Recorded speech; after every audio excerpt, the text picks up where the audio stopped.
day mga ka-backpackers. It's January 6, 2026 and we are still in Dinagat Islands. For today, we're going to have our day 1 of island hopping tour. Thank you.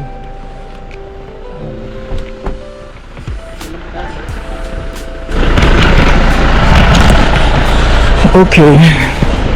So, finish pa rin natin ang Dinagat Island hopping day 1. So ito po ang kanyang sitwasyon. Ayan, maulan.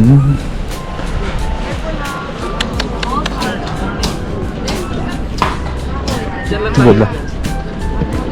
Zero ano na. Kaya Pero dyan lang tayo sir, 20 minutes. Oh, sa ilaha. Imo. okay.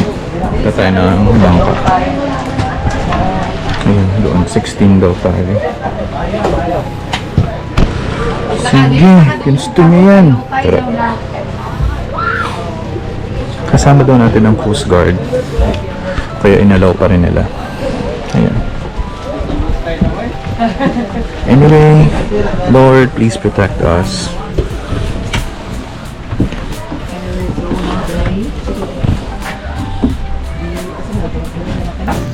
Actually guys, kahapon pa lang nung dumating ako from Siargao, maulan na. Hindi naman ganun kalakas, maambon, tapos moderate yung ulan. Tapos tinanong ko na yan sa receptionist kung matutuloy pa rin ba kahit maulan. Then sabi nga nila, hanggat walang dideclare ang Coast Guard, matutuloy pa rin ang island hopping. Kaya take note po sa mga pupunta ng January sa Dinagat Islands, maulan po ang weather. Alright, beach number 1. Okay, based sa ating tour, island hopping tour na umuulan. So ito ang ating destination number 1. Beach number 1 at ang name ay... Alright, so as you can see, check natin. Mabato siya. I-review natin itong mga to. So isa siyang maliit na cove, limestone, tapos merong limestone dun sa gitna. Tapos mabato siya. Ayan, sand niya is... Yeah, may pagka-white naman siya, off-white. Pero mas maputi ito kapag maaraw. So again guys, iyan po ang weather natin for today. Ayan, maganda dito. Maganda siyang for picture taking ng mga coconuts. Tapos may mga nakatira. I don't know kung local, pero siguro dito. Ayan, merong napakalaking limestone dito.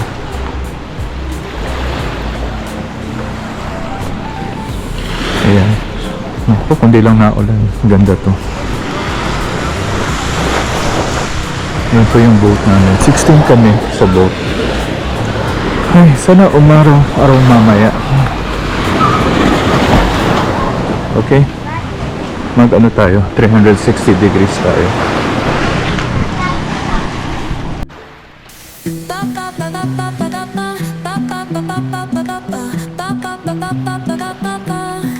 Soy arena, oh so bright. Baila conmigo toda la night. El ritmo suena, can you feel? Move your body, it's so real. Vuélvete loco, don't stop now. Sigue el ritmo, I'll show you how. Fuego en el aire, burning high. So dito sa port na to ay ini-explain ng aming tour guide yung next na island na pupuntahan. So ito medyo maulan pa rin and yun nga, mabait tsaka approachable naman yung tour guide namin. Yun nga lang, parang medyo kailangan niya pa ng konting practice pa para mas ma-entertain niya ng mas maayos yung mga guests. Ayan. Ang name ng beach na to ay... Dito. Sakto pagbaba. Umulan na naman. Ayan. Anyway, i-review na lang natin itong area na to. So may mga community sa bawat isla.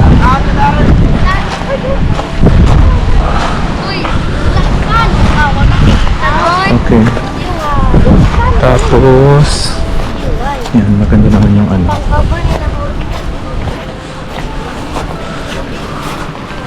Watchtower.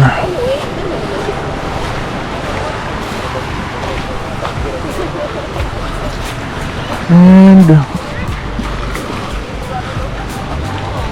left card. Kala ko naman kung anong meron. Ayan, mabato din ang beach.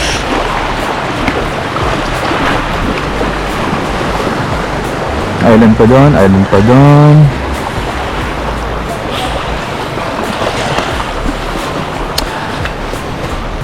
Sayang talaga at maulan.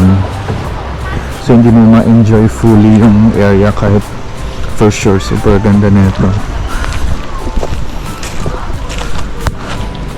Yeah, but you just need to stay optimistic. At least nakarating ka sa area na to. Okay, explore na lang natin yung isang ibang parts doon. So, to continue our honest review, guys, as you can see, maganda naman tong island na to, itong beach na to. Dito sa part na to, merong rocky parts, rocky shore, kaya pumunta ako dito for picture taking. Ayan. Sayang nga lang kasi nga hindi maaraw, yan, naririnig nyo pa yung ulan. Siyempre, kung mas maaraw, mas magiging mas maganda yung view natin. Pero at least kayo mga nanonood, magkakaroon kayo ng idea just in case kung pumunta kayo dito sa Dinagat Islands at mag-island hopping kayo and unfortunately maulan, so ganito na rin yung aabutan nyo. Yun nga lang, nandoon tayo sa mentality or mindset na syempre nandito na tayo, so ituloy na natin to. At hindi naman siguro lahat din ay makaka-experience ng rainy season sa Dinagat Island, so at least meron kayong ibang perspective.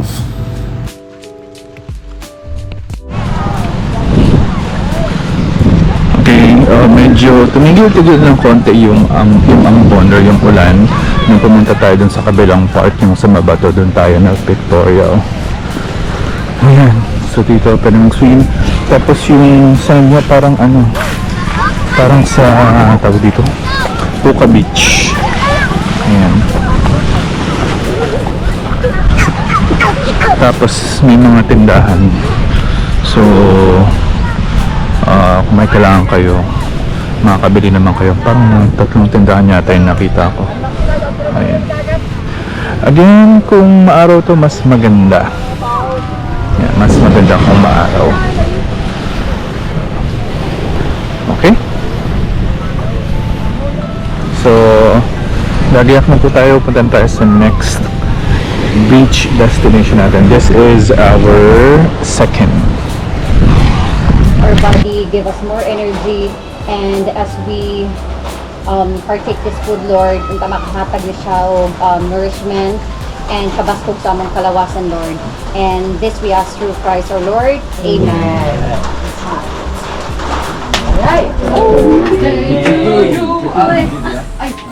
Bali, akala ko mga ka-backpackers nung tinawag kami ng tour guide namin is aalis na kami ng Duyos Beach.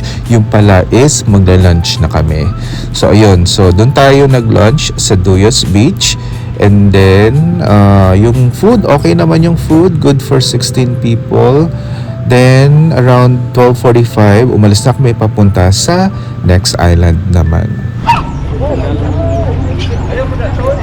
Welcome to Bitao Beach.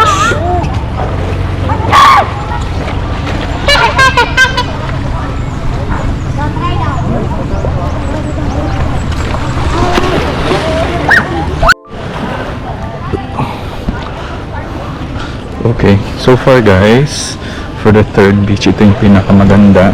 Parang buraka yung sand. Then, very clear yung water doon. Yan, this limestone, very smooth curve.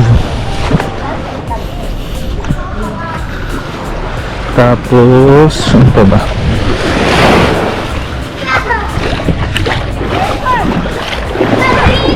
Pwedeng maglakad papunta doon.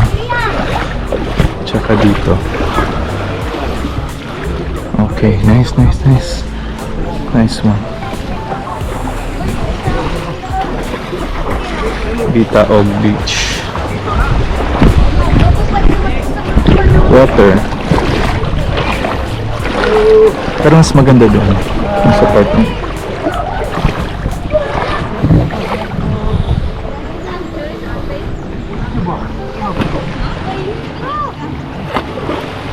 Okay, picture taking muna tayo.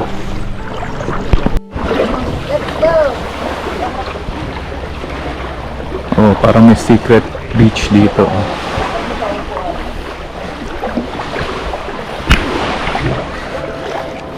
Yan, pati ng sand. Yan, parang station 1 ng Boracay.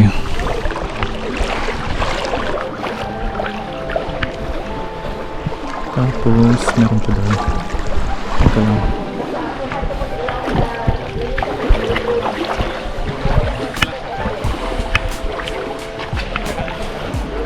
Nice, nice, nice, nice. So good.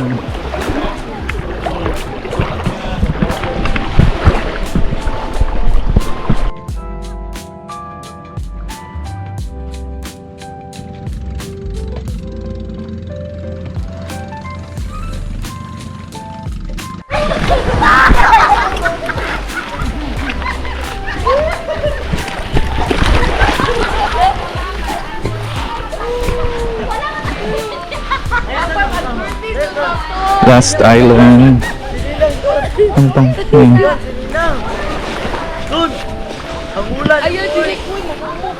Naulan naman.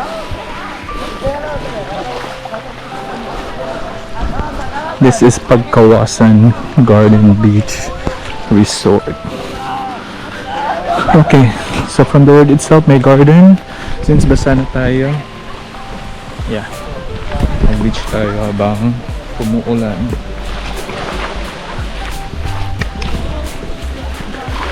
May stone sa gitna. Maliit lang din ako na beach. Tapos explore natin yung garden. Okay.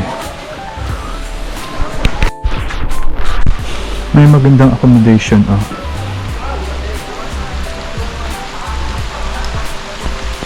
Ayan, kaya lang yan lang. Tingnan natin dito sa garden, diba?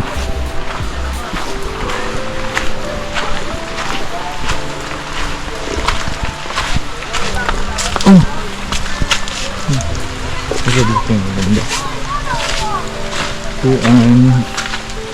Ba yun? Ano kalatoy-latoy magpasensya nyo, no? Yeah. Ganda na view.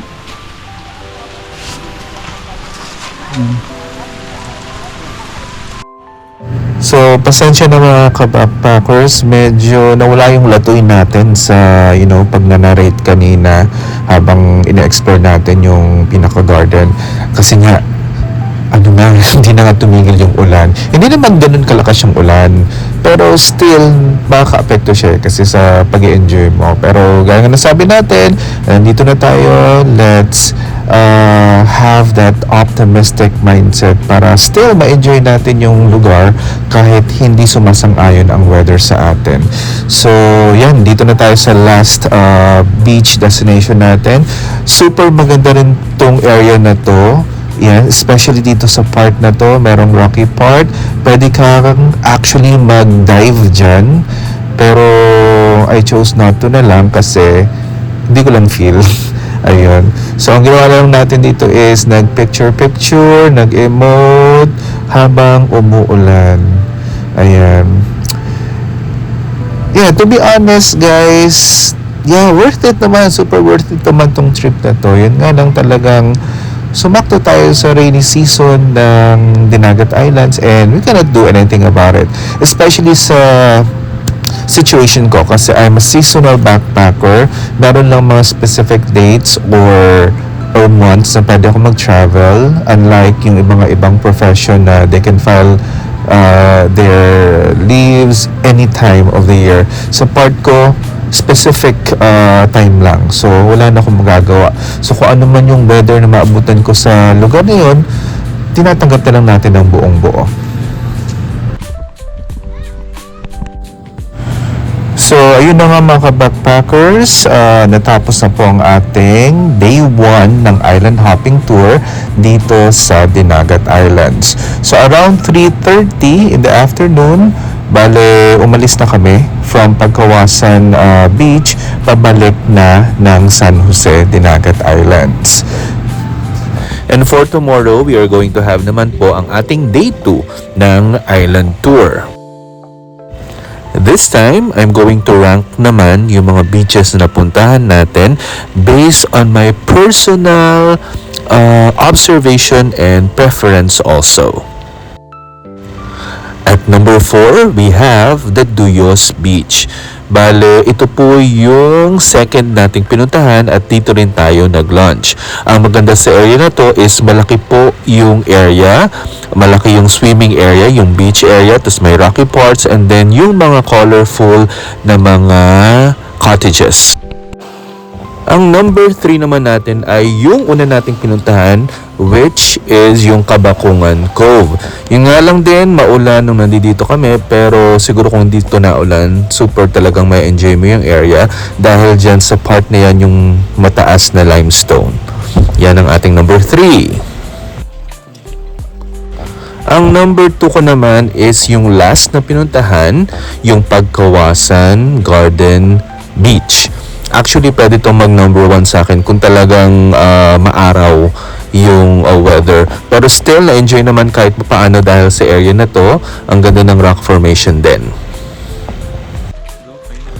And of course, ang ating number 1 ay ang Bitaog Beach. Yan. So, bago pa kami makababa actually ng bangka, nakita na namin na napakalinaw ng tubig. Maganda yung area. Maganda din tong area na to kung saan maraming bato for picture taking. Yan. Actually, aside from my own opinion, nabasa ko rin sa mga ibang posts na ito din yung kinoconsider nila na pinakamaganda na beach sa Dinagat Island hopping tour na ito. So once again, thank you for watching mga ka-backpackers. At least may idea na kayo ng island hopping tour dito sa Dinagat Islands, and especially kung rainy season or during January. Please watch out for the next video. That will be our day 2 of island hopping tour. And once again, always remember, you can do it alone, you can do it on your own.